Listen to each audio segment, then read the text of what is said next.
साम्राज्य, सामान्यांचा असामान्य आवाज।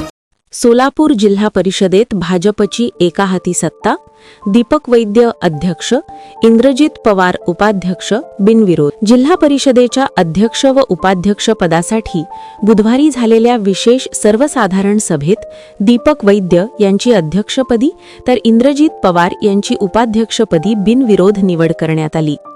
ही निवड जिल्हाधिकारी तथा निवडणूक निर्णय अधिकारी कुमार आशीर्वाद यांच्या अध्यक्षतेखाली यशवंतराव चव्हाण सभागृहात पार पडली।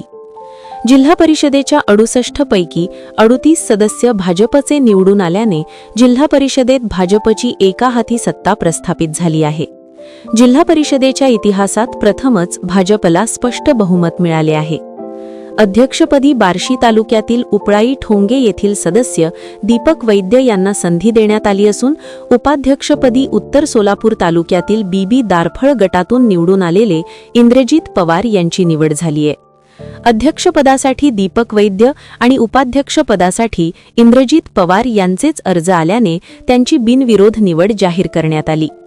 भाजपने सर्वसामान्य शेतकरी कुटुंबातील कार्यकर्त्याला अध्यक्षपदाची संधी दिल्याचे विशेष मानले जात आहे। दीपक वैद्य हे माजी आमदार राजेंद्र राऊत यांचे समर्थक असून इंद्रजित पवार हे भाजपचे प्रदेश सदस्य शहाजी पवार यांचे बंधू आहेत। निवडीनंतर नूतन अध्यक्ष व उपाध्यक्षांचा पुष्पगुच्छ देऊन सत्कार करण्यात आला।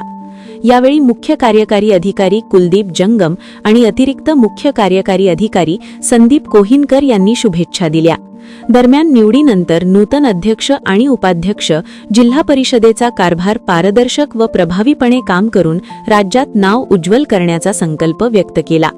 दरम्यान या निवडणुकीत राष्ट्रवादी अजित पवार गट, राष्ट्रवादी शरद पवार गट आणि शिवसेना शिंदे गटाने उमेदवारी अर्ज दाखल केला नाही, त्यामुळे ही निवडणूक बिनविरोध झाली।